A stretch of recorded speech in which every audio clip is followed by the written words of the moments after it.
Muito boa tarde a todos e a todas. Bem-vindos ao primeiro webinar organizado pela Garantia para a Infância, este sobre a temática do acesso das crianças à proteção social. É para nós, Coordenação Nacional da Garantia para a Infância, muito importante realizar aqui uma série de webinars que permitam robustecer os núcleos locais da Garantia para a Infância sobre informações que se revelam como fundamentais para quem diariamente se encontra a intervir em proximidade com as crianças em situação de pobreza e exclusão social e, portanto, o nosso objetivo é, acima de tudo, poder corresponder na medida das necessidades que eventualmente podem ser suscitadas a quem efetivamente diariamente lida com esta realidade. Hoje, o que nos reúne aqui é este tema do acesso das crianças à proteção social.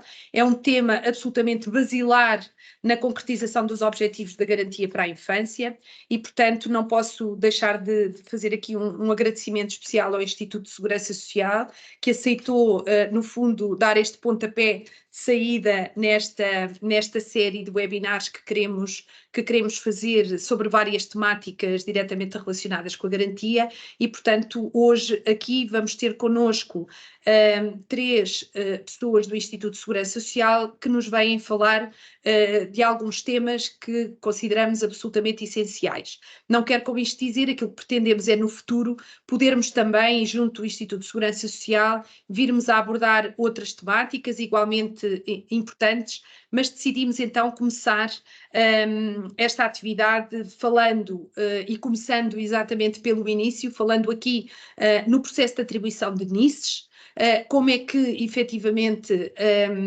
se dá este processo de atribuição, tendo em conta as diferentes situações que se possam colocar. Depois também vamos falar sobre o abono de família, a bonificação por deficiência e a prestação da garantia para a infância. Como sabem, a prestação da garantia para a infância assume aqui uma importância muito, muito grande em relação a todo o trabalho que está a ser desenvolvido no âmbito da aplicação do Plano de Ação da Garantia para a Infância e, portanto, há aqui uma ligação muito estreita e, portanto, teremos aqui hoje também uma abordagem sobre a prestação da garantia para a infância. E depois, por fim, vamos também falar aqui de políticas e medidas na área da parentalidade. Para nos falar sobre a atribuição de NISs, vamos ter connosco a doutora Graça Gonçalves, que se seguirá já aqui à minha primeira intervenção. A doutora Graça Gonçalves pertence à Unidade de Identificação e Qualificação do Departamento de Prestações e Contribuições do Instituto de Segurança Social. De seguida, a doutora Noémia do Carmo irá intervir e pertence também ao Núcleo de Prestações Familiares e de Solidariedade da Unidade de Prestações da Segurança Social do Departamento de Prestações e Contribuições e, por fim, o Dr. João Carrega dos Santos, também do Núcleo de Prestações Previdenciais da Unidade de Prestações da Segurança Social e do Departamento de Prestações e Contribuições, irá então encerrar este webinar falando-nos das políticas de parentalidade. Gostava também de dizer que ao longo das apresentações, todas as dúvidas que vos possam suscitar e todas as questões nestas áreas que vocês, no quadro daquilo que é também a experiência e esta ligação direta com as pessoas, que possam eventualmente vos suscitar questões e, portanto, aquilo que vos pedimos é que as possam colocar aqui na zona do chat, da conversa, para nós depois vamos fazer a recolha de todas as questões que forem colocadas com o objetivo de produzirmos um documento no formato de resposta a essas perguntas que depois, posteriormente, partilharemos com todos. Igualmente, as apresentações que vão ser aqui colocadas neste webinar também vos serão posteriormente disponibilizadas.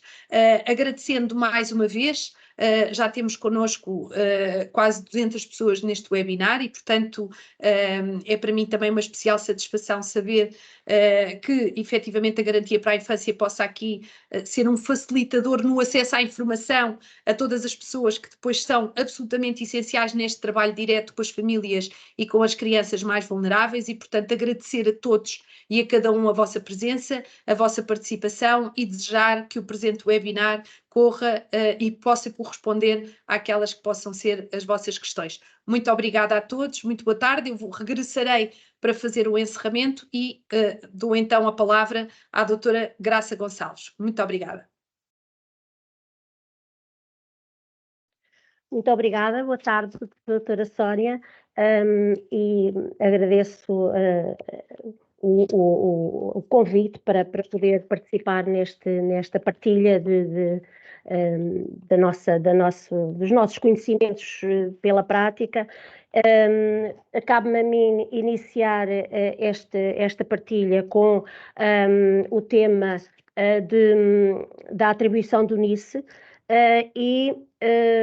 Eu vou partilhar, vou iniciar a partilha que me vai ser. Vou partilhar, pronto. Os núcleos locais da garantia para a infância vão com certeza ter muitas solicitações para ajuda, para encaminhamento, e o início desta garantia faz-se através da atribuição de NICE. É necessário que o cidadão tenha um NICE atribuído, esteja devidamente identificado na Segurança Social, para que possa ser depois, enfim, objeto de ajuda, com participação de toda a espécie de nossas ajudas através da Segurança Social. O pedido de... O que é o NICE? O NICE é uma identificação, é um número de identificação na Segurança Social, é um número que permite a identificação perante a Segurança Social, e essa identificação é única. Há um NICE para cada pessoa, não há dois NICEs iguais, é exata, rigorosa e é a nível nacional. Como sabemos, existem pessoas coletivas e pessoas singulares, e cada uma destas pessoas tem um dígito diferente que de início a pessoa coletiva inicia por 2 e a pessoa singular inicia pelo número 1. Ora, a identificação no sistema de segurança social faz parte de uma das imposições da Lei de Bases da Segurança Social. O artigo 99 estabelece que estão sujeitas à identificação no sistema de informação as pessoas singulares e coletivas que se relacionem com o sistema de segurança social. Esta identificação, ao longo do tempo, tem vindo a sofrer alterações. Aqui há alguns anos, esta identificação necessitava ou estava condicionada à existência de carreira contributiva, à existência de um vínculo laboral para que fosse atribuído um número de identificação de segurança social, ou ao recebimento de prestações através da área da cidadania. Com o despacho número 4 do Sr. Secretário de Estado da Segurança Social de 2022, foi enfim, determinado que a identificação de qualquer cidadão estrangeiro no sistema de segurança social independe da existência de vínculo ao sistema. Ou seja, passou a partir deste despacho, que visou, enfim, facilitar a identificação e a atribuição de NICE, passou a atribuir-se um número de identificação de segurança social que não corresponde a nenhuma qualificação, não corresponde depois a nenhuma atribuição de direitos, é meramente uma identificação, só uma identificação na Segurança Social, que depois, mais tarde, poderá vir, se o cidadão vier a ter um vínculo laboral, poderá ser qualificado como trabalhador independente, como trabalhador por conta de outrem, ou poderá vir a usufruir portanto, dos direitos que tem perante a Segurança Social. A quem é que se destina a atribuição de NIS? A cidadãos estrangeiros. Como nós sabemos, o cidadão nacional, portanto, com o nascimento e com portanto, a atribuição do cartão de cidadão, é-lhes atribuído logo de imediato o NIS, mas portanto, aos cidadãos estrangeiros não, portanto, tem que solicitar, e aos cidadãos nacionais que ainda têm o bilhete de identidade vitalício e que, por qualquer razão, nunca obtiveram nenhum cartão de cidadão e, portanto, não têm número de identificação de segurança social. E, portanto, também se destina a estes cidadãos. Desde 2023, de início de 2023, que o pedido, a forma de solicitar a atribuição de NIS é feita online através do preenchimento de um formulário próprio, formulário para pedido de número de identificação de segurança social. Este formulário encontra-se no portal da Segurança Social, portanto, no site www.seg-social.pt, com este caminho, portanto, sou cidadão, depois abre e vem logo a atribuição do número de identificação de segurança social, pedido de NIS cidadão estrangeiro e aparece o formulário próprio para a atribuição de NIS, para ser preenchido e que vai ser depois objeto de análise online e pela atribuição de NIS. Ora, em termos procedimentais, o pedido pode ser feito de duas formas. Pode ser feito através do próprio cidadão ou pode ser feito por terceiro. Quando ele é feito, ele é preenchido, quando o formulário é preenchido com o cidadão, há determinados documentos que são solicitados, nomeadamente os documentos de identificação do próprio.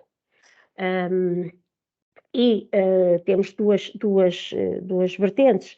O cidadão pode ser um cidadão de país terceiro, e então, no caso de ser um cidadão de país terceiro, os documentos de identificação que são considerados válidos para o preenchimento deste formulário, para além do passaporte, visto de trabalho, do título de residência, tem também, como podem ver neste slide, outros que também nós consideramos como documentos comprovativos de identidade.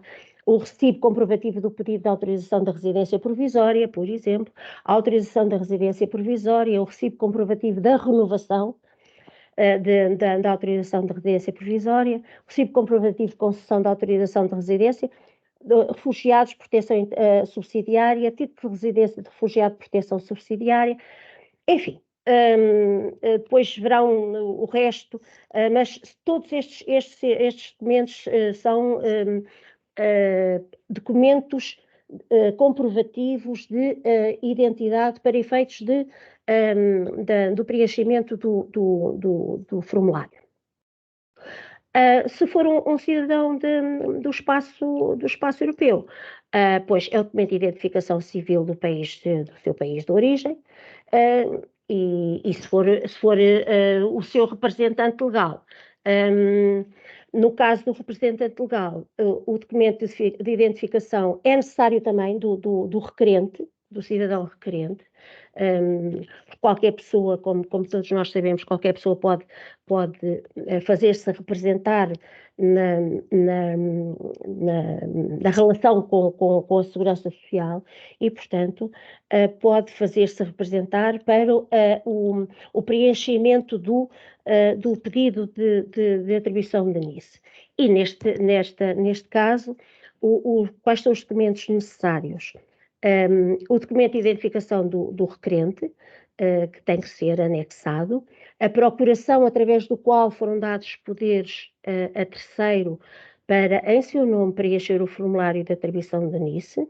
Portanto, pode ser uma procuração, o advogado, a solicitadora ou outra pessoa, outro terceiro, ou utilizarem o PA12, que é uma declaração de autorização de terceiros que consta também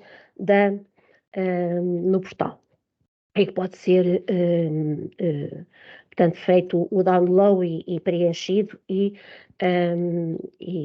anexado. E o documento de identificação pessoal do representante, não é só a declaração ou, portanto, a procuração, mas a sua própria documento de identificação. Deixo aqui esta nota quando o pedido, porque para além neste conceito de terceiro, está também incluído a entidade empregadora, ou seja, quando um cidadão que não tem ainda a NIS atribuído, mas está a ser, enfim, contratado por uma entidade empregadora. E pode ser essa entidade empregadora que, em seu nome e em sua representação, venha fazer o preenchimento do formulário. Portanto, que segue as mesmas regras. Nesse caso, há que aqui referir que esta atribuição continua a não ter qualquer tipo de consequência de qualificação do trabalhador, não corresponde a uma admissão. A entidade empregadora vai ter na mesma que, uma vez atribuído o NIS, efetuar a admissão do trabalhador, o vínculo na Segurança Social direta.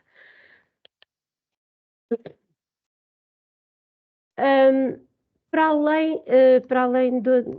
Pronto, há aqui a situação dos pedidos de NIS para menor de idade, que penso que talvez seja uma situação que nos vossos...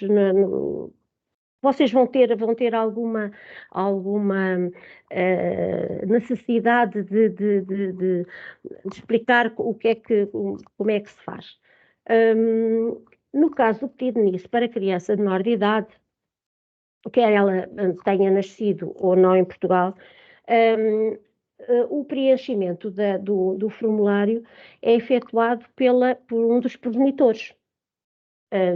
E neste caso os progenitores atuam de modo próprio, porque exercem os poderes de representação por inerência, não é? Até à maioridade, o pai ou a mãe exercem os poderes de representação por inerência.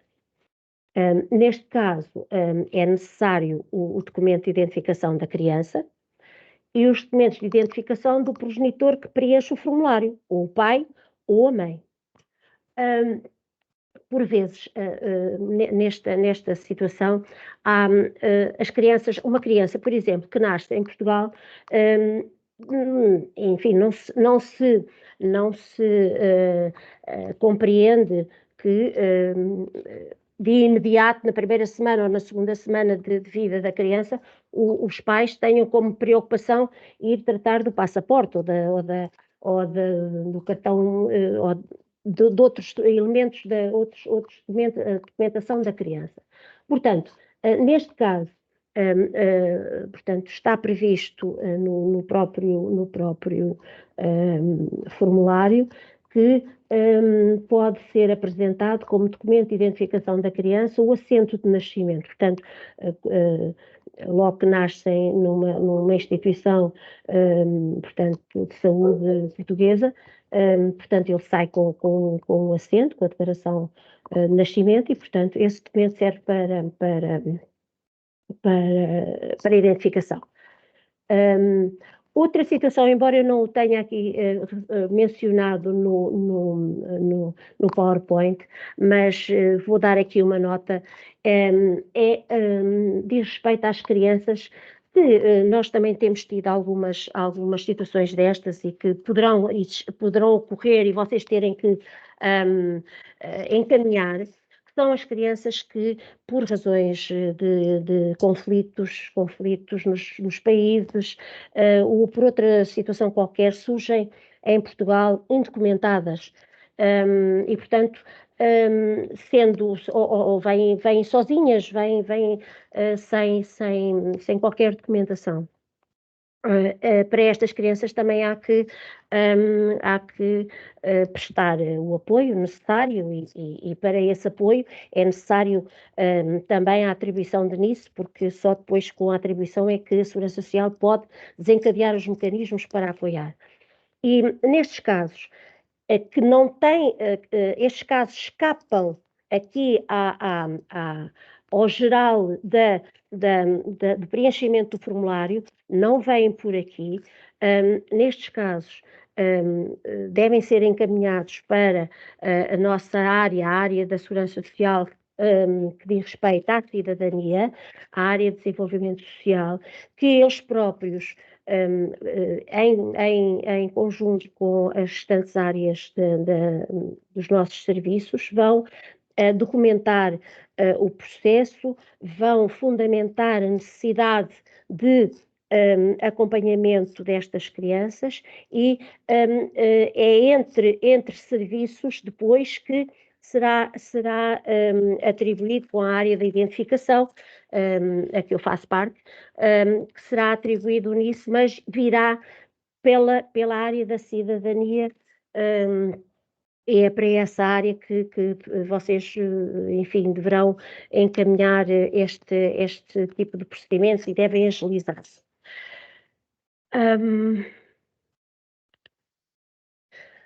Aqui está um exemplo, portanto, do que é que consta no portal, portanto, o modelo PA12, que eu falei há pouco, a declaração de autorização de terceiros. Temos aqui o exemplo, portanto, o formulário do PA12, portanto, que é o equivalente à procuração. E, tal como eu disse há pouco, portanto, no portal isto apresenta-se desta forma, portanto, no portal da Segurança Social, o Sou Cidadão abre e temos aqui a atribuição do número de identificação de Segurança Social e aberto este campo, temos a atribuição do número de identificação de Segurança Social com o acesso ao formulário. E aqui temos o formulário, depois com todos os campos que são necessários preencher.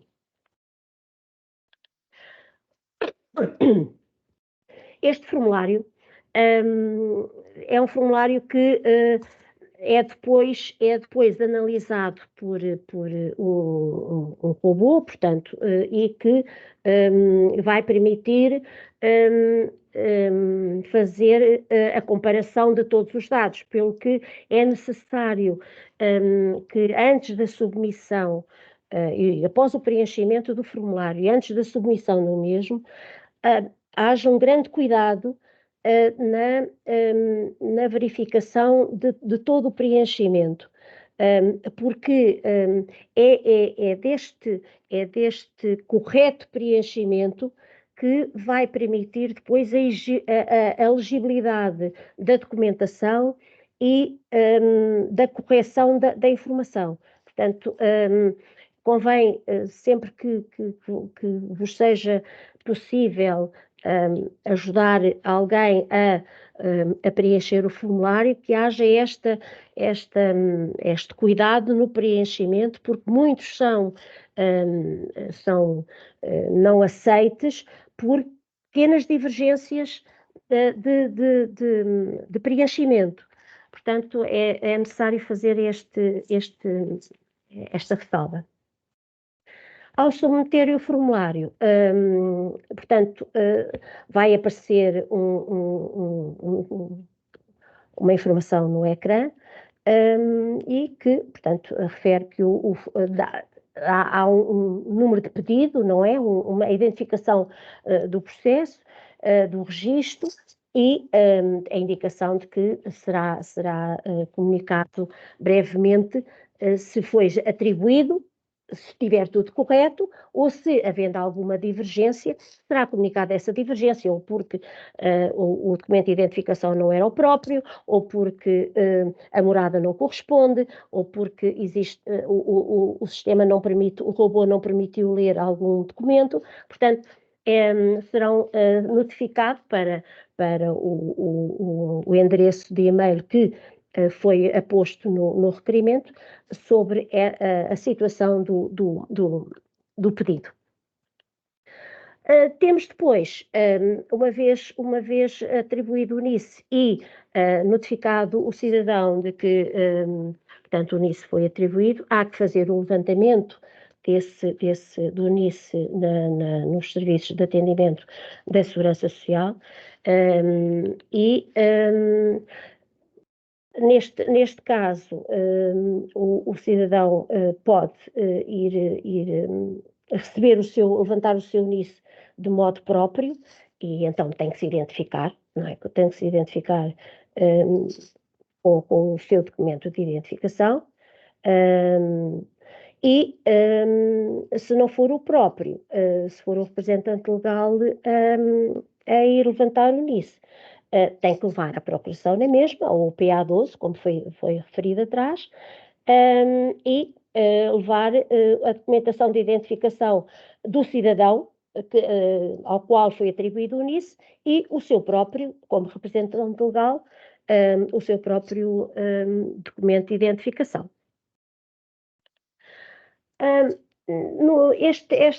Toda esta matéria, e eu acho que devo fazer esta ressalva aqui, esta nota, os nossos guias, ou toda esta matéria está devidamente explicada, até de modo fácil, de modo intuitivo, no guia prático da atribuição de NIS cidadãos estrangeiros. No guia prático da Segurança Social existem também monofolhas em várias línguas, tudo para facilitar a compreensão e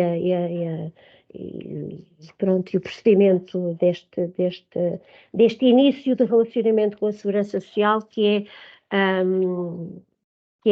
a porta de entrada. Agradeço, termino a minha apresentação, agradeço a vossa atenção e passo a exposição para a doutora Noémia Carmo. Muito obrigada. Obrigada, Graça. Boa tarde a todas e a todos. Quero também agradecer a oportunidade que foi dada pela doutora Sónia Almeida, no sentido de podermos aqui partilhar algum do conhecimento sobre as prestações sociais, designadamente estas que eu vou aqui apresentar. Vamos lá então ver se eu consigo aqui partilhar a apresentação. Não sei se os colegas já estão a ver.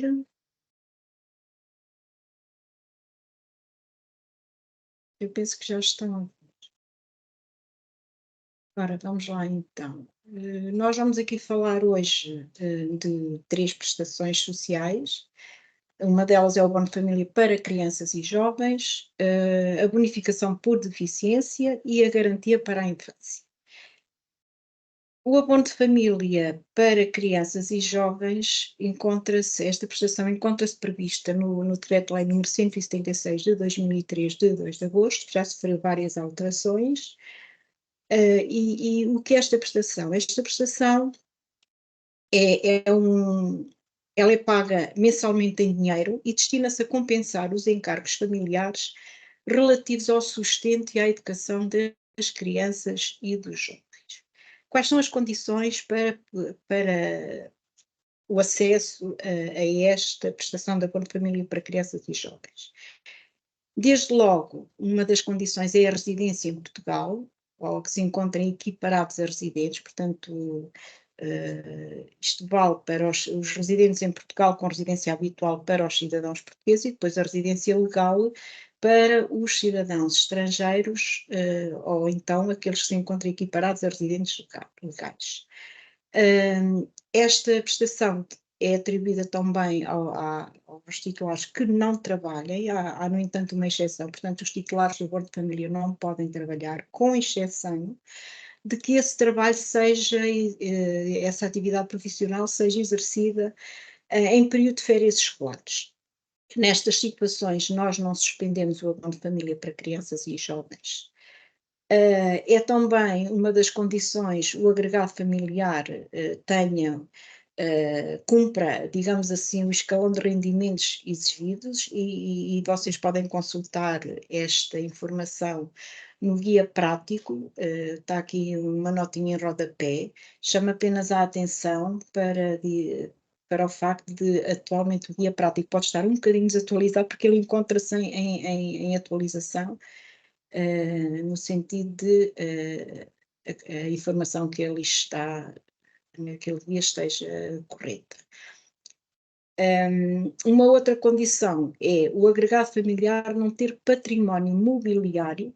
Este património mobiliário são, por exemplo, as contas bancárias, as ações, os fundos de investimento, entre outros, e esse património mobiliário não pode exceder os 122.222,40 €. Portanto, isto equivale a 240 vezes o valor do indexante dos apoios sociais. Isto é o que nós chamamos uma pré-condição de acesso. Portanto, a família, para os rendimentos do agregado familiar, para poder, os rendimentos em termos de património imobiliário, para poder, para a criança ou para aquela família poder requerer o abono de família para a criança e jovem, não pode, portanto, exceder em termos de património imobiliário, ressalvo isto, o valor de 122.222,40 €. A partir dos 16 anos de idade, isto é, nós atribuímos o abono de família às crianças e jovens até aos 16 anos de idade. A partir dos 16 anos de idade, os jovens só têm direito ao abono de família se estiverem a frequentar os níveis de ensino exigidos. Esta informação, atendendo ao tempo também limite que nós temos aqui para expor estas questões todas, esta informação relativamente aos níveis de ensino exigidos encontra-se prevista no Decreto-Lei 176/2003, designadamente no artigo 11º. Portanto, há ali umas condições específicas para nós podermos pagar o abono de família aos jovens a partir dos 16 anos. Quando é que se pode pedir o abono de família? O abono de família pode ser pedido a qualquer momento. No entanto, se requerer no prazo de 6 meses a partir do mês seguinte àquele em que ocorreu o facto de terminar a sua atribuição, por exemplo, o nascimento ou a frequência do nível de ensino exigido para a idade, tem direito ao abono de família a partir daquele mês. Portanto, se for observado este prazo de 6 meses, nestas circunstâncias, tem o direito ao abono de família logo a partir do mês em que pede. Se requerer após os 6 meses, apenas tem direito ao abono de família a partir do mês seguinte ao da entrega do requerimento. Não é? Eu deixei passar os 6 meses, só peço no 7º mês, após o nascimento, só peço no 7º mês o abono de família, eu só vou ter direito depois ao abono de família a partir do mês seguinte ao da entrega do requerimento, portanto vou ter direito a partir do 8º mês. Doutora Noémia, peço Sim. imensa desculpa. Sim. Será que é possível pôr em modo apresentação? Tenho aqui algumas questões. Ok. Então eu vou pôr em modo. Peço desculpa, já devia Não ter faz feito mal. isso. E agora, já estão a ouvir melhor? Está ótimo, muito obrigada. Está ótimo. Nada. Obrigada. E quem é que pode pedir o abono de família para crianças e jovens? Este requerimento pode ser apresentado pelos pais, pelas pessoas equiparadas aos pais ou aos representantes ou representantes legais, desde que a criança ou jovem esteja inserido no seu agregado familiar. Também pode ser pedido pela pessoa ou pela instituição que tem aqui está um erro, peço desculpa, que tenha a criança ou jovem à sua guarda, e pelo próprio jovem se tiver mais de 18 anos. Se no mesmo agregado familiar houver mais de uma criança ou jovem a receber o abono na mesma família, portanto no mesmo agregado, o requerimento pode ser apresentado pela mesma pessoa. O requerimento do abono de família é apresentado ou na Segurança Social Direta, portanto através da internet no site da Segurança Social Direta, ou nos serviços de atendimento da Segurança Social, ou nas lojas do cidadão ou espaços do cidadão que tenham esse serviço disponibilizado. O requerimento tem lá, é este modelo aqui 5045 se for em suporte físico, não é? E devem ser juntos todos os documentos nele indicados. Temos aqui uma medida nova, que foi instituída este ano, que é a atribuição automática do abono de família para crianças e jovens. Portanto, desde fevereiro de 2024 a Segurança Social passou a enviar de uma forma bem ativa a comunicação da proposta de atribuição do abono de família. Portanto, nós sabemos que ao ser criado, que o cartão de cidadão para uma criança recém-nascida já tem ali todos aqueles números associados ao cartão, número de segurança social e por aí fora. Neste sentido, os serviços e fazem logo o registro da criança, há hospitais que já têm esse serviço também. Os serviços do registro de notariado comunicam automaticamente esse acontecimento aos serviços da Segurança Social, que desencadeiam logo uma proposta automática de abono de família nas condições seguintes. Portanto, as crianças e os pais têm que ter o cartão de cidadão, as crianças e os pais têm que residir em Portugal, a criança tem que ter nascido nos últimos 6 meses, a criança tem que pertencer ao agregado dos pais ou então não estar registado no outro agregado. Pelo menos um dos pais tem que ter acesso à Segurança Social Direta, portanto tem que ter uma conta na Segurança Social Direta. Os pais têm de pertencer ao mesmo agregado familiar e não ter outro agregado registado. E os pais têm que ser maiores de 18 anos ou então ter idade igual ou superior a 16 anos e menor de 18 se forem casados. Os pais também têm descontem para a Segurança Social e estar em o enquadramento do agregado familiar até ao 4º escalão.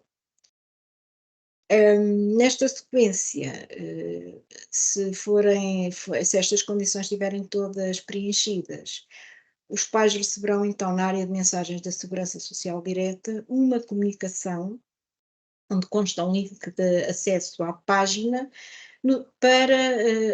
com a finalidade de aceitar ou de recusar aquela proposta automática do abono de família. Esta proposta automática é válida por 30 dias e o pai ou a mãe têm apenas que confirmar a proposta, portanto tem apenas que dizer se concordam ou não com a proposta e se concordarem, então o abono ficará automaticamente atribuído e não é necessário fazer mais nada. Nas situações em que haja uma destas condições que não se verifique, os pais irão receber na área de mensagens na página deles da Segurança Social, da Segurança Social Direta, uma mensagem informando que podem registar o pedido de abono para um novo membro de família, isto é, tem que ir à Segurança Social Direta, no campo de família, depois abono de família ou abono de família pré-natal. Quais são os documentos, digamos assim, para pedir o abono de família para crianças e jovens?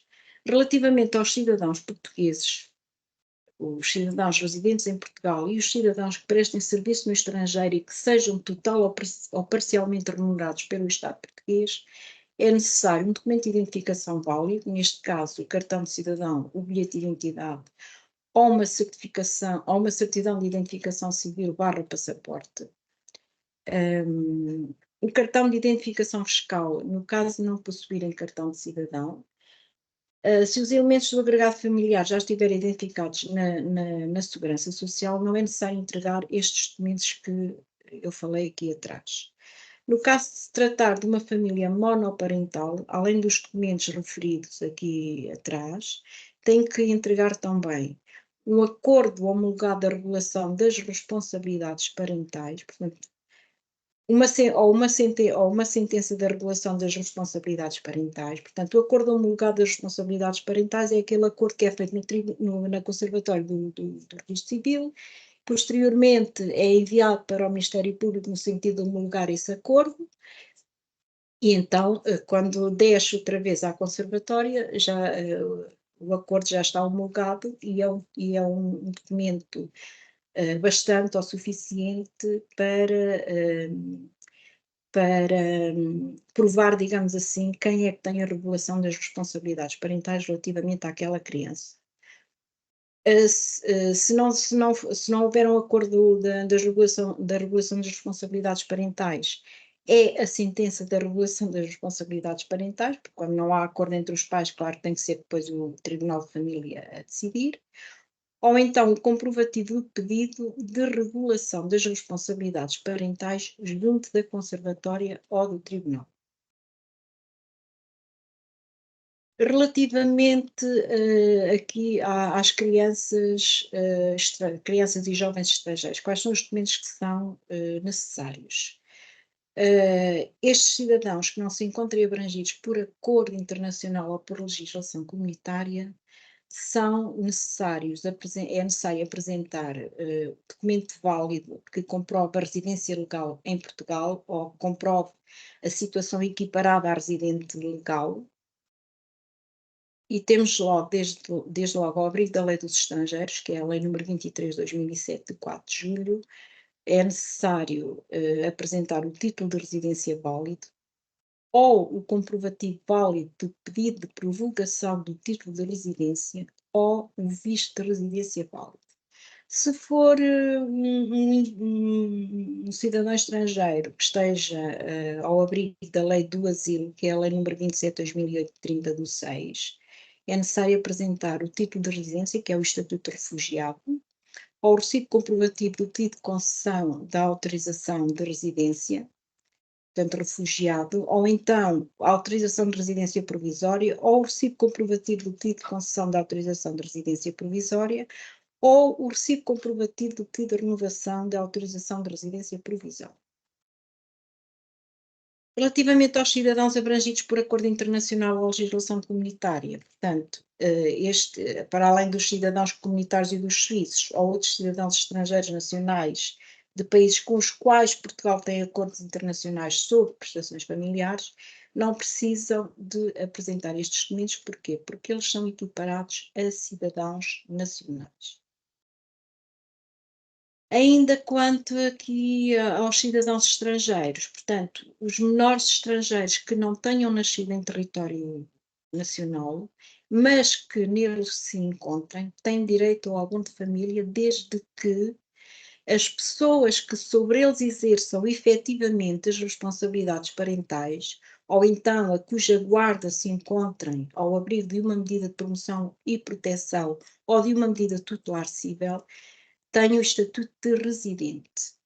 Portanto, as pessoas que sobre eles exerçam estas responsabilidades parentais, se tiverem estatuto de residente, então estas crianças terão direito ao abono de família. Ou então, um outro documento é o pedido que tenha sido formulado tem que comprovar que pediram há mais de 30 dias a sua legalização em Portugal, digamos assim, e que essa decisão esse processo ainda esteja pendente de decisão na AIMA. A AIMA é o que nós designávamos anteriormente CEF, portanto é a nova designação da entidade relativa que digamos assim, tutela esta questão do direito dos estrangeiros. Se a decisão da AIMA for de indeferimento, portanto, se a decisão daquele processo de autorização de residência for de indeferimento, nós cessamos o direito à prestação de abono de família a partir dessa data do indeferimento da decisão. Os menores estrangeiros que tenham nascido em território português, por regra, eles beneficiam do estatuto de residente que qualquer dos progenitores tenha. Portanto, se um dos progenitores estiver residente legal em Portugal, esse direito, digamos assim, estende-se aqui aos menores estrangeiros nascidos cá no nosso território. e que, sendo que para efeitos de emissão do título de residência, qualquer dos progenitores deve apresentar o respectivo pedido nos 6 meses seguintes ao registro do nascimento do menor.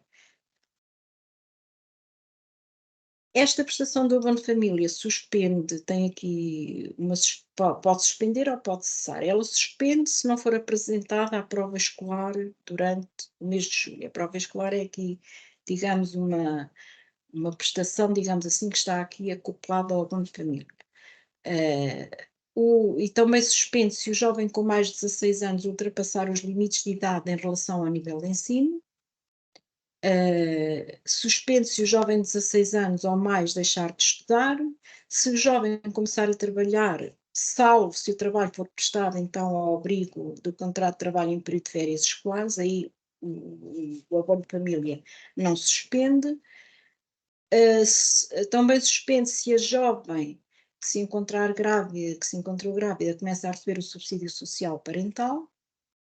Suspende se o rendimento de referência do agregado familiar ultrapassar o limite estabelecido para o terceiro escalão de rendimentos e passar para o quarto escalão no caso das crianças com mais de 36 meses ou ficar posicionado no quinto escalão. Isto eu sei que é aqui um bocadinho complexo, mas eu aconselho os colegas a então consultarem, por favor, o Guia Prático do Abono de Família para Crianças e Jovens.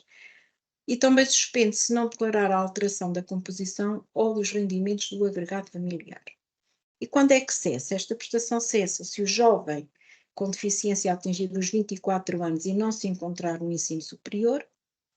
Cessa se o jovem com deficiência que está no ensino superior atinge os 27 anos antes do início do ano letivo. E também cessa se não se verificar a residência em Portugal. Se não tiver residência em Portugal, também cessa. E cessa se forem prestadas falsas declarações relativamente aos elementos necessários para determinar a condição de recursos e tiver sido atribuída uma prestação à qual não tinha direito, e cessa se a criança ou o jovem falecer. Relativamente aqui à prestação de falsas declarações, isto depois leva a uma inibição do direito às prestações durante 2 anos, a contar da data em que foi detectada essa situação de falsas declarações pelos nossos serviços. E além de não poder receber durante estes 2 anos qualquer prestação sujeita à condição de recursos, por exemplo, aqui no abono de família, deixa também de receber outras prestações no âmbito das prestações por encargos familiares, subsídio social de desemprego, rendimento social de inserção e subsídios sociais de parentalidade. Ainda relativamente aqui às causas de cessação, quando eu falo aqui o jovem com deficiência atinge os 24 anos e não está no ensino superior, isto porquê? Porque o abono de família para crianças e jovens com deficiência é atribuído até aos 24 anos e é alargado por mais 3 anos, portanto até aos 27 anos também, mas se ele atingir os 27 anos antes do início do ano letivo, portanto aí a prestação cessa. Nós também temos aqui uma situação que é a reavaliação do escalão de rendimentos para efeitos de atribuição de família para crianças e jovens. Portanto, sempre que haja alteração dos rendimentos ou da composição do agregado familiar que serviram de base ao apuramento do rendimento de referência para determinar o escalão de rendimentos, pode ser pedida a reavaliação do escalão através da Segurança Social Direta, aqui neste menu Família, abono de família e pré-natal, e depois pedir e consultar. Devendo selecionar a opção pedir reavaliação do abono de família e faz assim o pedido ao preencher todos os campos com a informação que é necessária para esse efeito. Este pedido de reavaliação é aplicável nas situações de alterações de rendimentos do agregado, claro, e só pode ser analisado se tiverem decorrido no mínimo 90 dias ou após a realização da prova anual, ou então após a produção de efeitos de anterior pedido de reavaliação. Portanto, se eu tiver pedido uma reavaliação Se eu tiver pedido uma reavaliação, eu só posso pedir uma outra 90 dias após esse pedido anterior. O valor anual a considerar para efeitos de reavaliação do escalão é sempre do produto do valor mensal e líquido das remunerações, pensões ou prestações sociais, com exceção das prestações por encargos familiares, por deficiência e por dependência do subsistema de proteção familiar. O que é que isto quer dizer? Quer dizer que são considerados todos os rendimentos, exceto estes rendimentos que digam respeito a encargos familiares, deficiência ou por dependência do subsistema de proteção familiar. Relativamente aqui aos rendimentos, por exemplo, os rendimentos de 2024, não é? Por exemplo, são usados apenas para pedidos de reavaliação do escalão de rendimentos e têm sempre por base o valor do IAS em vigor à data a que se reportam esses rendimentos de referência. Porque, por norma, os rendimentos que são considerados é sempre os rendimentos do ano anterior, mas se houver mais recentes, também serão os mais recentes. Mas, no caso de reavaliação, os rendimentos de 2024, por exemplo, são usados apenas para estes pedidos de reavaliação. Temos aqui também a referência que existe um passo a passo para registro do pedido de reavaliação, que podem consultar. E este passo a passo é muito importante e é elucidativo no sentido de preencher este pedido de reavaliação. Passamos agora à outra prestação, que é a bonificação por deficiência. Esta bonificação por deficiência anda, digamos assim, passa a expressão ligada ao abono de família para crianças e jovens. Isto é, para se requerer a bonificação por deficiência tem que haver um processo de abono de família ativo, quer haja ou não atribuição da prestação de abono. O que é que eu quero dizer com isto? Eu peço o abono de família para crianças e jovens e temos todos aqueles escalões que vai do primeiro ao quinto escalão. Se eu ficar posicionada no quarto ou no quinto escalão, eu não tenho direito, não vou dizer no quarto, mas no quinto escalão, por exemplo, eu não tenho direito ao abono de família para crianças e jovens, não é? Porquê? Por causa dos rendimentos que ultrapassaram aqueles 15 mil e tal euros e eu não tenho direito ao abono de família para crianças e jovens. Quer dizer que foi-me reconhecido o direito ao abono de família, mas não recebo nenhuma prestação. E então esse processo fica ativo. E é importante ficar ativo porquê? Porque depois se eu precisar de vir requerer para aquele titular a bonificação por deficiência, eu já lá tenho o processo ativo, eu já posso requerer a bonificação por deficiência. Portanto, eu para requerer esta bonificação, eu tenho que ter um processo ativo de abono de família, receba ou não o valor.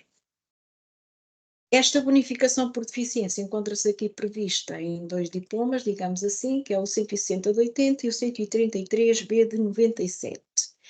E o que é esta prestação? Esta prestação é como eu acabei de dizer, é uma prestação que acresce ao abono de família para crianças e jovens e destina-se a compensar o acréscimo de encargos familiares decorrentes da situação de deficiência dos descendentes dos beneficiários e estes titulares têm que ter idade igual ou inferior a 10 anos, portadores de deficiência que seja de natureza física, orgânica, sensorial, motor ou mental, que torne necessário o apoio pedagógico ou terapêutico. Quer dizer que esta deficiência tem que ter influência na vida diária da criança, no sentido de ser necessário este apoio pedagógico ou terapêutico, de forma a que então possa aqui receber esta bonificação por deficiência.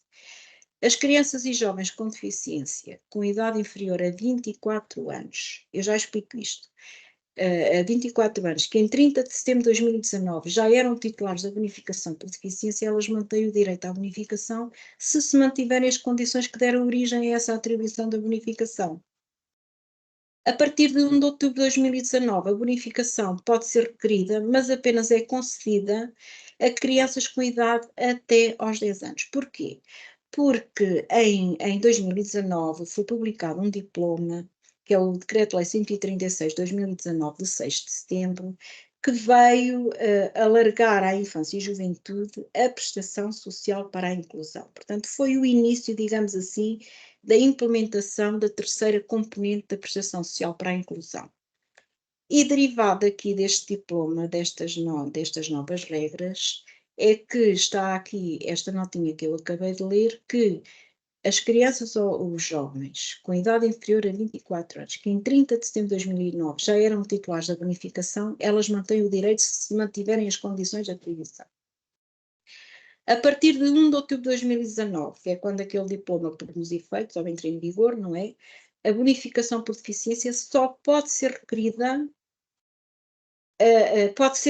mas apenas é concedida às crianças até aos 10 anos. Porquê? Porque depois dos 10 anos a criança tem que vir para a prestação social para a inclusão, está bem?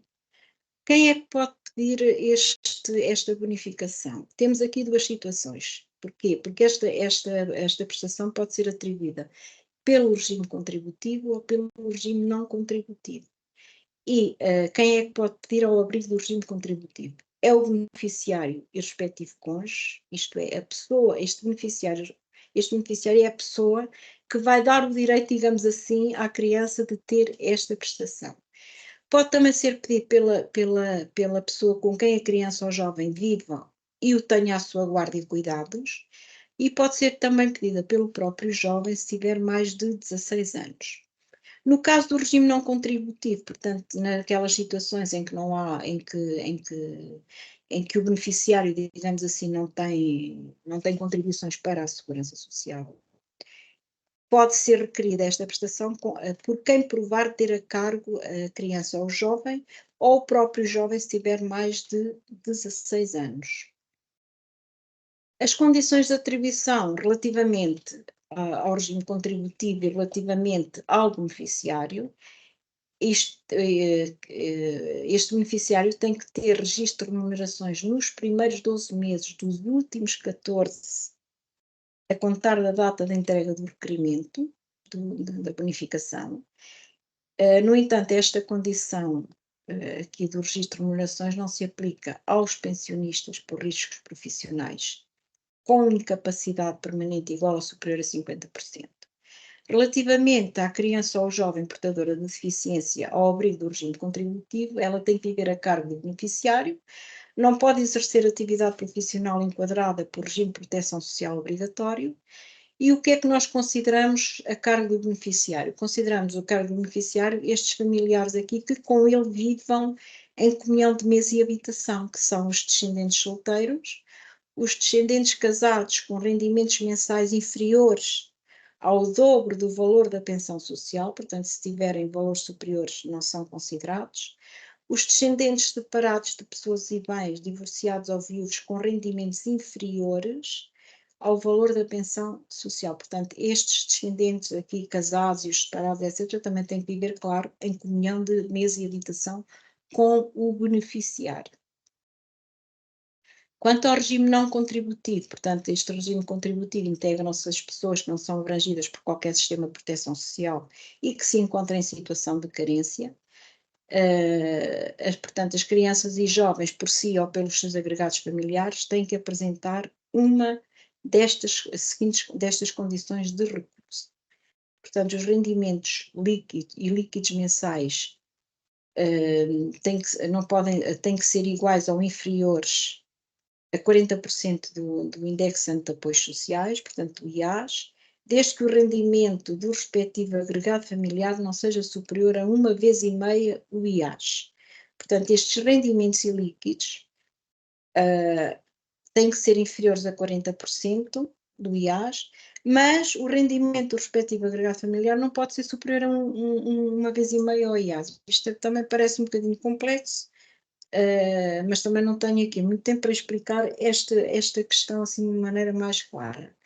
O rendimento do agregado familiar por pessoa não pode ser, tem que ser igual ou inferior a 30% do IAS e estar em situação de risco ou disfunção social. Portanto, relativamente aqui ao regime não contributivo, se estas condições aqui não se verificarem, não terá, em princípio, direito à bonificação por deficiência.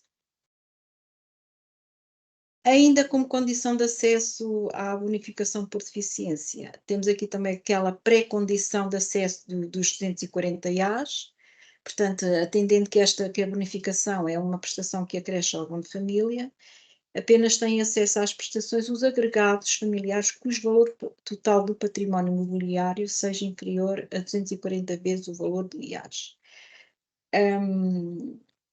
Relativamente ao valor, o valor a atribuir a título de bonificação por deficiência depende da idade da criança e da composição do agregado familiar. Isto também está no guia da bonificação por deficiência. E o jovem, se viver com um único adulto, portanto, se for considerado como família monoparental, esta prestação é bonificada, digamos assim, mais 50%. Portanto, há aqui uma bonificação, é uma majoração, digamos assim. E recebe-se até quando? Recebe-se até aos 24 anos, no caso dos requerimentos entregues até 30 de setembro de 2019, como eu há pouco falei, e recebe-se até aos 10 anos, no caso dos requerimentos que forem entregues a partir de 1 de outubro de 2019. Esta prestação também tem aqui causas de suspensão e estas causas são designadamente se o jovem com deficiência começar a exercer uma atividade profissional enquadrada por regime de proteção social obrigatório, deixa de receber o abono, logo a bonificação por deficiência suspende. Isso também suspende se não entregar a prova de rendimentos. Agora falamos aqui nesta questão, nesta medida, digamos assim, que é a garantia para a infância. Esta garantia para a infância encontra-se prevista no Decreto Regulamentar número 3 de 2022, portanto, ela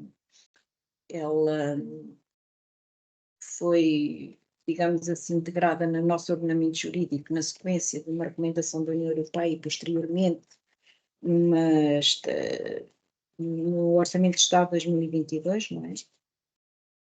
E temos então aqui a sua previsão no Decreto Regulamentar número 3 de 2022, 19 de agosto. Esta garantia para a infância é uma medida que se destina a crianças e jovens até aos 18 anos, que se encontram em situação de muita vulnerabilidade, em extrema pobreza. É uma prestação pecuniária de caráter regular que complementa o abono de família por forma a garantir o pagamento de um valor total este ano de 122 euros por mês. Portanto, aqui inclui-se o abono de família. Portanto, o abono de família mais o valor da garantia para a infância tem que fazer um valor de 122 euros por mês. Este valor é de atribuição automática e recebe-se a partir do momento em que é atribuído o abono de família. Quais são as condições de atribuição desta prestação? Estas condições são cumulativas, portanto, tem que ser titular da prestação do abono de família, tem que ter uma idade inferior a 18 anos e tem que fazer parte de agregado familiar cujo rendimento de referência seja inferior a, este ano 2024, 2.495,37 euros. Isto é uma percentagem, portanto, é 35%, o rendimento de referência são 35% do IAS, multiplicado por 14, dá este valor ali de 2.495,37. E é sempre considerado o IAS em vigor à data em que se reportam os rendimentos apurados. O montante desta prestação corresponde à diferença entre o valor do abono de família para crianças e jovens e o valor mensal da garantia para a infância, por forma a que seja garantido um valor total de 122 euros mensais. Temos então aqui o quadro que demonstra um bocadinho aqui quais são os rendimentos do agregado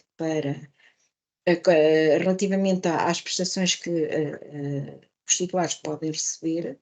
Temos aqui na primeira linha o primeiro escalão mais a garantia para a infância, até 36 meses, a criança que tenha idade até 36 meses não vai receber a garantia para a infância. Porquê? Porque o valor que recebe a nível da abono de família até aos 36 meses já supera os 122 euros. Daí não receber esta garantia para a infância. Depois temos aqui também os outros escalões que recebem a garantia para... temos aqui também os outros escalões relativamente às idades das crianças e os valores que recebem. Coloquei aqui um exemplo, uma criança com idade superior a 72 meses e que se encontra no primeiro escalão de rendimentos, recebe então a prestação do abono de família, que são 72 euros, recebe a garantia para a infância, que é o equivalente a 50 euros, e cá está, recebe o total de 122 euros mensais. A portaria o diploma que estabelece o limite de rendimentos de referência para efeitos aqui de apurar o valor considerado para atribuir esta prestação é a portaria número 223/2022, de 6 de setembro. O pagamento deste subsídio é interrompido quando deixar de se verificar qualquer uma das condições de atribuição. Termina se terminar também o direito à prestação do abono de família, ou quando o titular da prestação do abono de família fizer os 18 anos de idade. Este apoio à garantia para a infância é retomado automaticamente se voltarem a verificar as condições de atribuição que deram lugar à interrupção desta prestação. Pronto, eu terminei aqui a minha apresentação. Obrigada pela vossa atenção. Espero que tenha contribuído um pouquinho para o esclarecimento aqui destas prestações sociais, e agradeço também a todos os outros colegas e à doutora Sónia mais uma vez a oportunidade de estar aqui. Obrigada, boa tarde. Agora passo a palavra aqui ao colega João Pedro Carrega, que vai apresentar, penso que é parentalidade, é isso mesmo. Muito boa tarde a todos, creio que já estão a ver aqui o PowerPoint. E obrigado, Ana, pela palavra. Vou aqui fazer um breve resumo quanto ao regime de proteção social da parentalidade, fazer aqui explicar, grosso modo, quais são aqui os subsídios que integram o regime de proteção social da parentalidade. Fazer apenas aqui inicialmente um pequeno ponto, que é tudo o que vai ser dado aqui nesta apresentação, e também tudo o que já foi dado nas apresentações anteriores poderá ser consultado nos guias práticos da Segurança Social, que têm informação mais detalhada. Estes guias práticos encontram-se acessíveis no próprio site da Segurança Social e têm aqui um acesso rápido logo na página principal, onde conseguem pesquisar qualquer guia prático que pretendam. Tá? Posto isto, vamos fazer aqui, portanto, muito rapidamente, e prometo não vou tentar cumprir aqui até às 4h30, vamos fazer aqui um resumo dos vários subsídios que existem, fazendo sempre o paralelismo entre os subsídios de âmbito previdencial e subsídios de âmbito social. E portanto vamos fazer ponto a ponto os vários subsídios, sempre focando não só no que é que eles consistem, mas também o período e o montante a ser atribuído.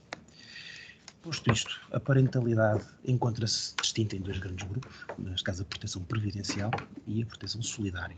A proteção previdencial é concedida, de grosso modo, entendida a pessoas que se encontram em exercício de funções, medicina de trabalhar, pessoas que tenham carreira contributiva e que, portanto, que estejam impossibilitadas pelo facto de estarem a exercer atividades, estarem impossibilitadas de exercer a proteção social da proteção da parentalidade, que é um direito constitucionalmente previsto, e aqui o âmbito da proteção solidária é uma proteção que é concedida sobretudo a pessoas que não tenham possibilidade ou que não possam vir a usufruir da proteção previdencial, e que também tenham de ter aqui uma condição de recurso, mas depois mais à frente já irei explanar essa situação. Como poderemos verificar, os subsídios portanto, são os mesmos, de ambas, ou praticamente os mesmos, quer na proteção previdencial, quer na proteção solidária. A única diferença, grosso modo, é que o subsídio parental alargado e os subsídios de assistência a filho, que não estão aqui previstos no âmbito da proteção solidária, mas já cá vamos perceber o porquê, porque há um motivo, efetivamente, para esta situação. Posto isto, vamos começar aqui no risco clínico. Portanto, aqui existe apenas ainda a mãe está grávida, não é? Portanto, e neste caso existe aqui, não há propriamente o nascimento, e portanto o que existe aqui é, da parte médica, existe uma situação de risco de saúde para a criança ou para a mãe. Este subsídio é atribuído mediante certificação médica, portanto é atestado pelo próprio médico, e tem o período de atribuição, no fundo, é a partir do momento em que o médico verifica que existe este risco para a saúde, desde esse momento e durante todo o período necessário para afastar esse risco. E aqui tanto pode ser por um mês ou dois, como pode ser até à data previsível do parto, e depois até pode ser atualizado mais tarde, caso o parto só se venha a verificar posteriormente. Relativamente ao montante... Peço imensa desculpa estar a incomodá-lo. Tenho aqui algumas perguntas, porque está a ouvir-se um pouco mal. Se calhar, vou tentar falar um pouco mais alto. Mais alto, sim, e ouve-se um bocadinho a voz de fundo, a vozes que estão aí no fundo. Pronto, peço imensa desculpa de interromper. Pronto, relativamente aqui ao período da gravidez, como indiquei, portanto, é desde o momento em que o médico verifique este risco para a saúde do bebê ou neste caso da própria mãe, e é até todo o tempo até ser necessário afastar este risco. Relativamente ao montante, é 100% da remuneração de referência, e a remuneração de referência o que é, no fundo, totaliza as remunerações declaradas à Segurança Social num período de 6 dos últimos 8 meses antes do facto, que é dividido por 180, portanto chega-se aqui a um valor, e portanto esta remuneração de referência é sempre a base de cálculo para atribuir os vários subsídios. Neste em concreto, atribui-se 100% da remuneração de referência, que a ideia aqui é proteger mais a mãe para que possa efetivamente deixar de trabalhar sem que exista aqui uma perda de remuneração. Posteriormente, temos o subsídio por risco específico, que é em tudo semelhante ao subsídio de risco clínico. Portanto, há aqui efetivamente um risco para a mãe, se bem que aqui também pode ser já para o lactante, não só a gravidez, mas também caso a mãe seja para o lactante, e aqui não é testado pelo médico, é testado pela entidade empregadora. Portanto, é para situações em que a própria entidade empregadora reconheça que há aqui um risco para a mãe, ou neste caso também para a criança, não é? E portanto que é dado aqui a caso dos que desempenha trabalho noturno ou que esteja exposto a agentes químicos ou tóxicos, e portanto é a própria entidade empregadora que vem a declarar este posto de trabalho é efetivamente perigoso, e portanto eu, entidade empregadora, não tenho qualquer forma de prevenir esse risco, nem sequer tenho possibilidade de conferir outras tarefas a esta mãe que lhe permitam minimizar o risco, e como tal não há condições para a mãe estar a trabalhar, e é aqui, portanto, neste caso que é atribuído o subsídio de risco específico. É atribuído, como aqui indicado, na gravidez ou enquanto for ao lactante, e também é atribuído aqui a 100% da remuneração de referência. E agora dê-me só um segundo, que é para ver se consigo com isto que me ouçam melhor. Dê-me só um segundo, por favor.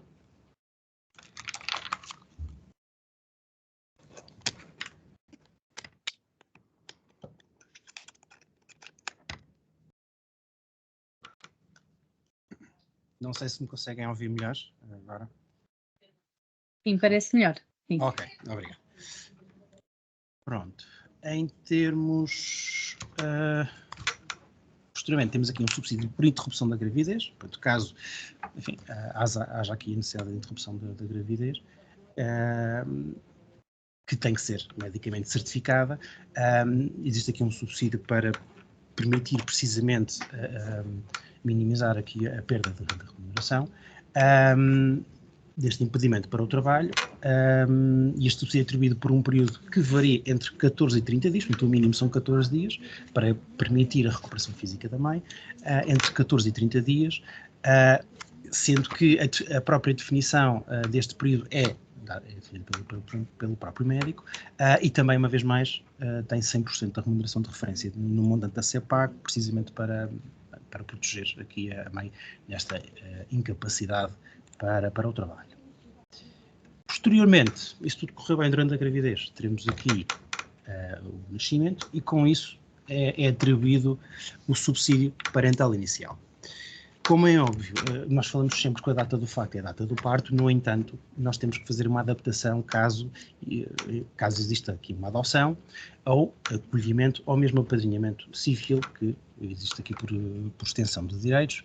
É possível atribuir este subsídio parental inicial com as devidas adaptações, portanto, quer em situações de adoção, acolhimento ou apadrinhamento civil. É dado aqui um período de 120 ou 150 dias, conforme a opção dos pais, quer sejam progenitores ou adotantes, ou membros de família de acolhimento, ou padrinhos civis. Para além do próprio subsídio parental inicial, existe, e nós não vamos explicar, já vamos ver aqui que há situações em que se vai atribuir, um período exclusivo da mãe, que é integrado no próprio subsídio parental inicial, e um subsídio exclusivo do pai, que este sim é atribuído de forma autónoma. E como nós podemos verificar aqui nestas tabelas, portanto aqui quer na opção de 120, quer na opção de 150, que está um pouco, ficou aqui enquadrado, o que nós verificamos é que logo após o parto existe logo a atribuição do período exclusivo da mãe, portanto quer seja, neste caso o subsídio parental inicial é atribuído logo à mãe, são os primeiros 42 dias de subsídio exclusivo da mãe, e já vamos verificar também mais a seguir, porque existe aqui um subsídio parental exclusivo do pai, que é obrigatório nos 7 primeiros dias.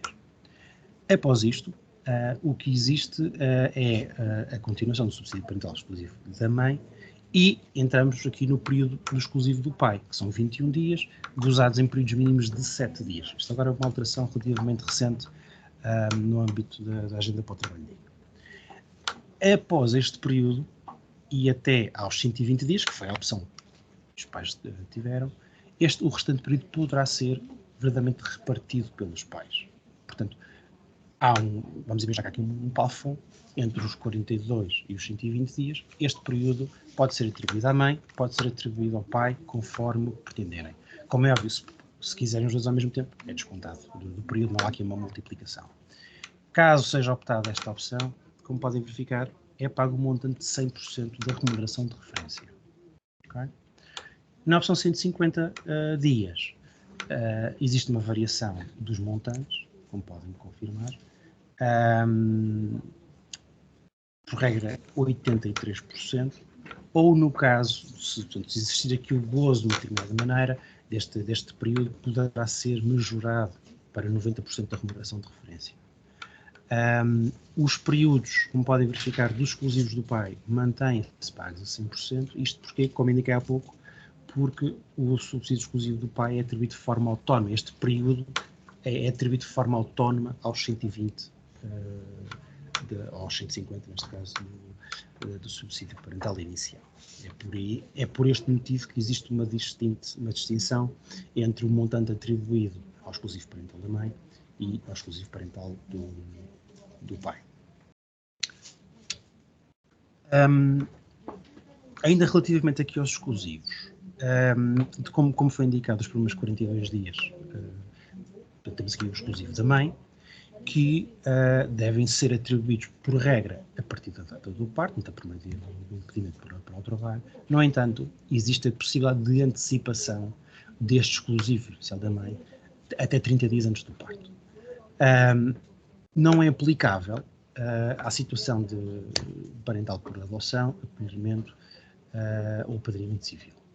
Isto tem um motivo, é porque o exclusivo da mãe é atribuído, é um período dentro do subsídio parental inicial que é atribuído em exclusivo à mãe, com o intuito de recuperação física da mãe pelo parto. É por isto e atendendo às outras situações em que não existe aqui propriamente uma recuperação física da mãe pelo parto, é por isto que este subsídio exclusivo da mãe é atribuído apenas para o subsídio parental inicial por parto, digamos assim.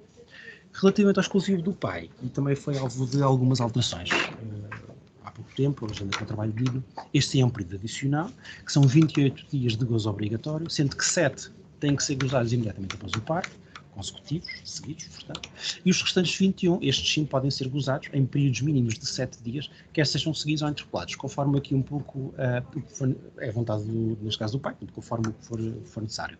No entanto, têm que ser gozados, estes 21 dias têm que ser gozados durante o exclusivo da mãe, portanto, ou seja, os primeiros 42 dias. Isto depois é adaptado também para as situações da adoção, que é possível atribuir.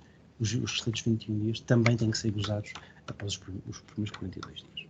Há também aqui um período facultativo, que são 7 dias, que podem ser seguidos ou intercalados, conforme a opção do pai. E existe também a possibilidade de um acréscimo de 2 dias por cada gêmeo, além do primeiro, portanto, que nasce. E também, por último, existe aqui a possibilidade de suspensão do período exclusivo do pai, a seu pedido, caso exista o internamento da criança e durante todo o período de internamento da criança após o parto.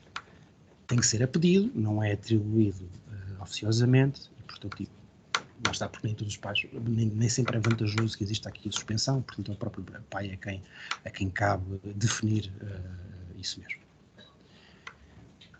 Para além dos períodos que nós indicámos, dos 120 e dos 150, existem acréscimos que são atribuídos ou por partilha ou por outros eventos, normalmente é por nascimento ou internamento, como vamos ver.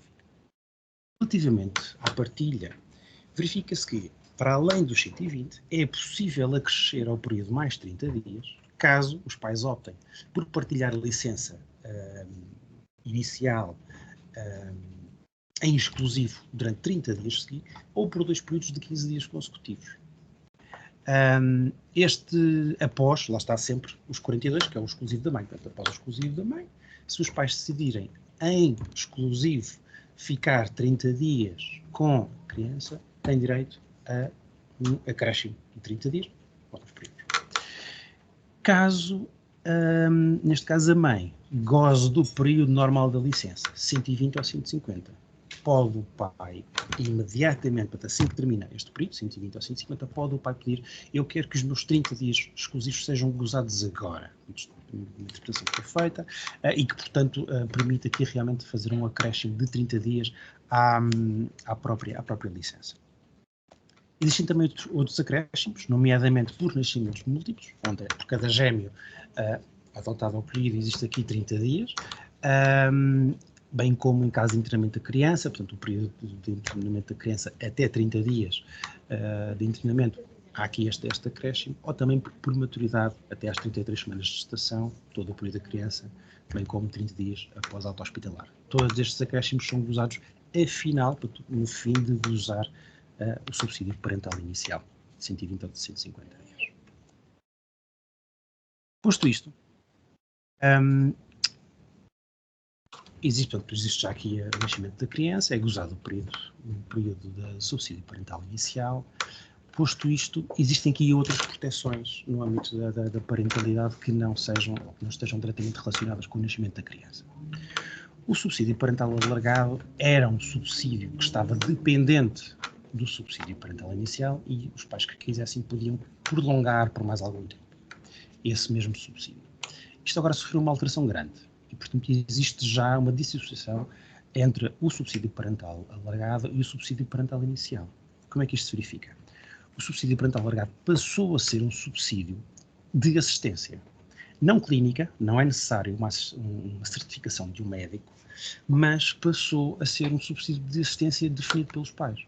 Quando os pais disserem: o meu filho precisa de assistência, qualquer que seja o motivo, podem efetivamente gozar de um período de 3 meses ou até 3 meses, como já vamos verificar, e este período pode ser gozado até a criança ter 6 anos. Isto é uma alteração, portanto isto é bastante recente e abrange inclusivamente crianças nascidas anteriormente a esta alteração, que não tenham, também como é óbvio, beneficiado do subsídio parental alargado nas condições anteriores. Como podemos verificar, é até 3 meses. Em termos do valor, já vamos verificar que há aqui grandes variações e da forma do próprio gozo. Existem então 3 modalidades deste subsídio parental alargado. Um que é o alargado a tempo total, um que é o alargado a tempo parcial e depois temos aqui um intercalado que é para tornar este subsídio ainda mais flexível.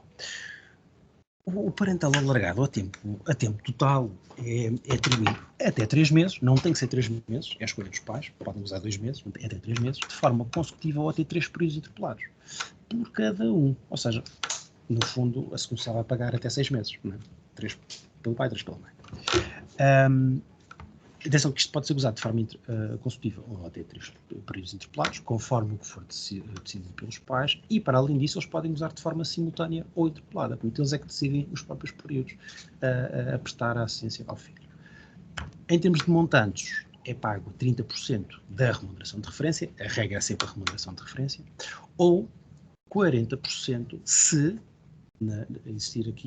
ambos os progenitores gozarem a totalidade do período. Portanto, se ambos gozarem 3 meses, a remuneração de referência é majorada para 40%. Portanto, este é o subsídio alargado a tempo total.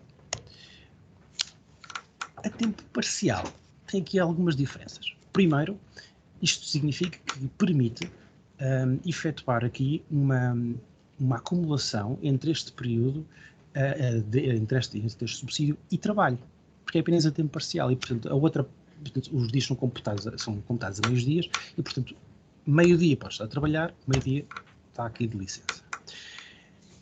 Existem algumas diferenças aqui na forma do gozo. Porquê? Porque o gozo tem que ser obrigatório de 3 meses de calendário. Não pode ser não é até 3 meses, tem que ser de 3 meses. Ambos os pais. Se ambos gozarem 3 meses, se ambos os pais gozarem 3 meses a tempo parcial, e aqui tanto pode ser um período logo de 3 meses seguido, ou pode fazer sempre estes 3 períodos interpelados, então e sim é feito o pagamento a 20% da remuneração de referência. Porquê 20% da remuneração de referência?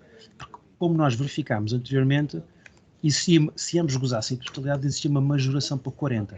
Ora, isto é tempo total. A tempo parcial, como corresponde a meio-dia, no fundo, não é? É metade de 40%. Não nos podemos esquecer que os pais também vão receber a remuneração pelo facto de estarem a trabalhar neste período a tempo parcial. Okay?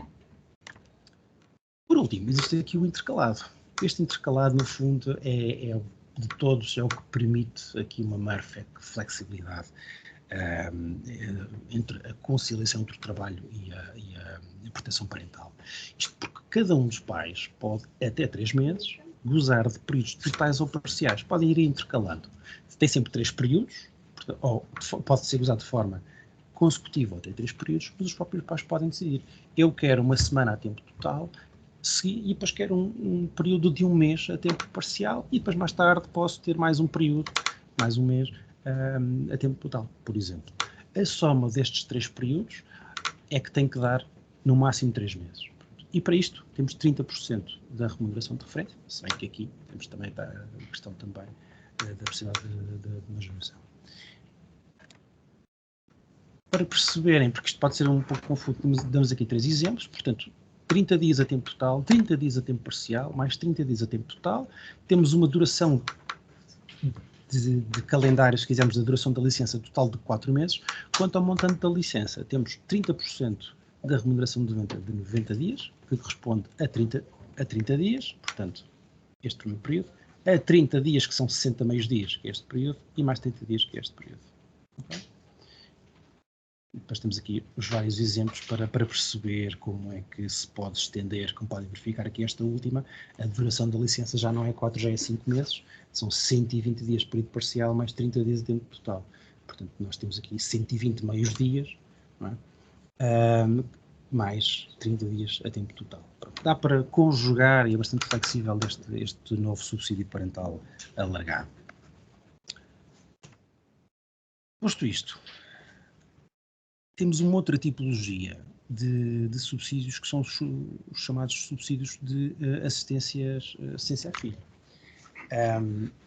O clássico e o normal, portanto, é cada vez que um filho esteja doente, portanto, ao âmbito de um acidente e que existe uma certificação médica, aqui sim certificação médica ao contrário do parental alegado, em que os pais não possam estar a trabalhar, ou um pai não possa estar a trabalhar, para prestar esta assistência inadiável e prescindível a filhos, tem direito então aqui realmente a um período que pode ir até 30 dias em cada ano civil, se a criança tiver menos de 12 anos, ou 15 dias, se tiver mais de 12 anos.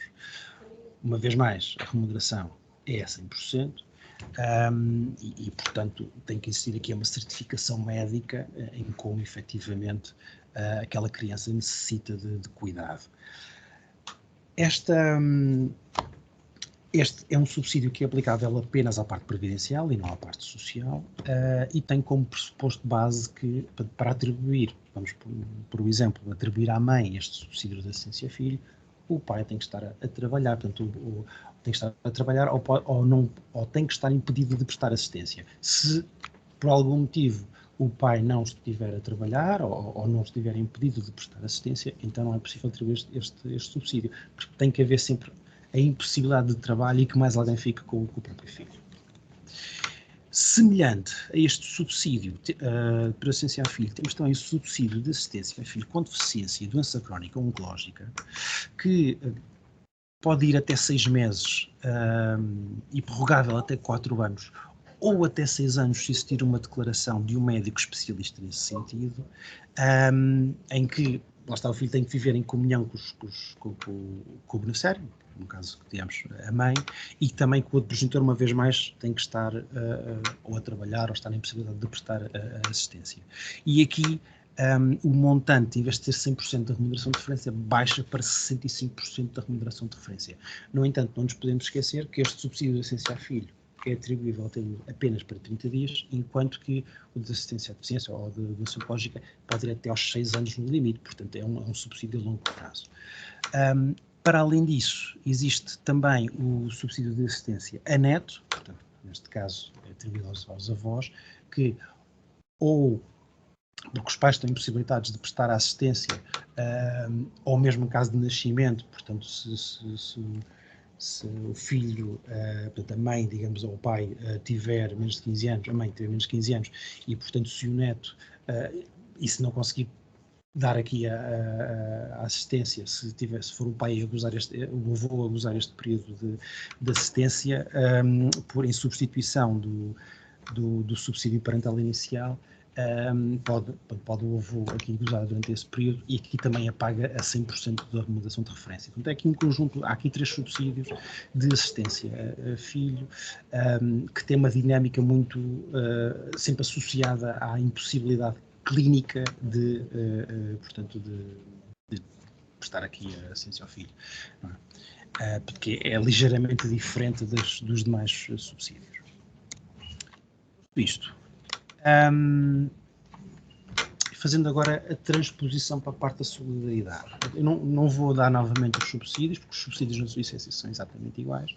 No entanto, a única coisa que varia é o montante a ser pago e as próprias condições de acesso. O que nós podemos verificar é que os subsídios sociais, portanto, quer risco clínico específico, parental inicial, interrupção da gravidez, etc., são atribuídos a situações de carência económica, portanto, visam garantir rendimentos em situações de carência económica, determinadas quer pela inexistência ou insuficiência de carreira contributiva, ou então, inclusivamente, para a exclusão da atribuição dos subsídios no âmbito previdencial. Ou seja, quando um beneficiário vem requerer um subsídio parental, por exemplo, no âmbito do sistema previdencial, um parental inicial, se, por algum motivo, não for possível atribuir este subsídio, é sempre feita uma análise para verificar a possibilidade de atribuir esse mesmo subsídio no âmbito do social. O que é o requerimento? É o mesmo, é necessário fazer um novo requerimento. O que é necessário para ser atribuído este subsídio social? É preencher a condição de recursos. Ou seja, vão verificar quais são os rendimentos daquele agregado familiar, multiplicar pelo número de membros do agregado familiar, sendo que os filhos, neste caso, até têm um peso maior, portanto, os menores têm um peso maior, e, portanto, com isto vão atingir um valor. Este valor, que é o valor limite de atribuição, se estiver abaixo deste valor, pode ser atribuído o subsídio social. O próprio montante do subsídio, que é calculado de forma diferente dos subsídios do âmbito previdencial, porque se lá o que conta é toda a remuneração, a carreira contributiva, e depois é pago desse montante apurado uma percentagem, aqui isto não é possível. E, portanto, o índice de referência é o Indexante de Apoios Sociais, que neste momento está fixado em 509,26, como aliás já foi dito anteriormente, e, portanto, como podem verificar, o que existe aqui é uma percentagem deste IAS atribuído aos vários subsídios. O normal é 80% para todos os subsídios, portanto, prévios ao parto, ou até ao parental inicial, de 120 dias, e depois temos aqui outras situações de 64 ou de 66, portanto, que é conforme a escolha que seja feita pelos pais no gozo do subsídio parental inicial, social parental. Isto, como podem verificar, 80% corresponde a 13 euros por dia. E, portanto, o valor é efetivamente muito mais baixo do que os valores concedidos no âmbito da proteção previdencial. Posto isto foi de forma muito resumida, portanto, aqui o enquadramento das licenças parentais. Apenas dar nota que para requerer estas licenças, portanto, poderá ser feito, o requerimento poderá ser feito ou pela Segurança Social Direta, ou enfim, pelo atendimento dos serviços de atendimento, ou mesmo no último caso da E-Click. Reclamações também poderão ser feitas através do E-Click. E o prazo para a apresentação dos requerimentos é de 6 meses a contar a data do facto, porque se for o parental inicial é 6 meses a contar da data de nascimento, sendo que se for esgotado esse período, portanto, se houver um atraso na entrega desse mesmo requerimento, existirá depois um desconto desse atraso no montante da prestação a atribuir. Não é? Como indicado anteriormente, isto foi tudo, isto é um resumo, tentámos aqui resumir isto de forma muito, enfim, resumir bem aqui este tema, que é um tema que é bastante complexo e portanto, tem muitos pormenores. Quaisquer dúvidas podem sempre consultar a legislação, neste caso é o Decreto-Lei 91/2009. Vejam a versão atualizada, por favor, porque as últimas atualizações trouxeram grandes alterações aos regimes. E, em último caso, como dito inicialmente, consultem, por favor, os guias práticos que têm estado bastante atualizados e são atualizados até com bastante frequência para que possamos prestar a melhor informação possível. Tá bem? Posto isto, eu creio que irei dar a palavra à doutora Sónia para as considerações finais. Muito obrigado. Muito obrigada, doutor João, doutora Noémia e doutora Graça, pela vossa colaboração. Efetivamente, o objetivo foi que esta apresentação também fosse o mais sucinta possível, no sentido que falamos naturalmente de sistemas que às vezes têm alguma complexidade, mas penso que efetivamente o objetivo foi integralmente cumprido, que era fazer aqui uma viagem sobre aquelas que são as prestações e as medidas que eventualmente possam ser muito necessárias para quem efetivamente se encontra neste trabalho direto com as crianças e com as famílias. Obviamente resta-me agradecer muito a participação de toda a plateia, e é uma plateia que ascende às 200 pessoas, portanto fico muito contente efetivamente pelo grau de participação neste webinar. Eu fui vendo as várias questões que foram sendo colocadas e embora não tendo sido, como eu tive a oportunidade de explicar no início, nós optámos por não responder aqui às perguntas, mas aquilo que vamos fazer agora vamos trabalhar as vossas questões e vamos tentar vos corresponder o melhor possível, dando nota e da resposta, e vamos remeter-vos posteriormente todas as respostas a todas as questões que aqui foram colocadas. Relativamente a uma pergunta que está ali muito comum, que se prende com a disponibilização dos conteúdos e dos diapositivos, dos PowerPoints que foram aqui apresentados, eles vão ser distribuídos pelos pontos focais dos núcleos locais da Garantia para a Infância, a quem também chegou esta convocatória do webinar, e naturalmente vamos solicitar a sua divulgação a todos os elementos que fazem parte dos vários núcleos locais da Garantia para a Infância. Portanto, é assim, vão ter acesso a toda esta informação que hoje aqui foi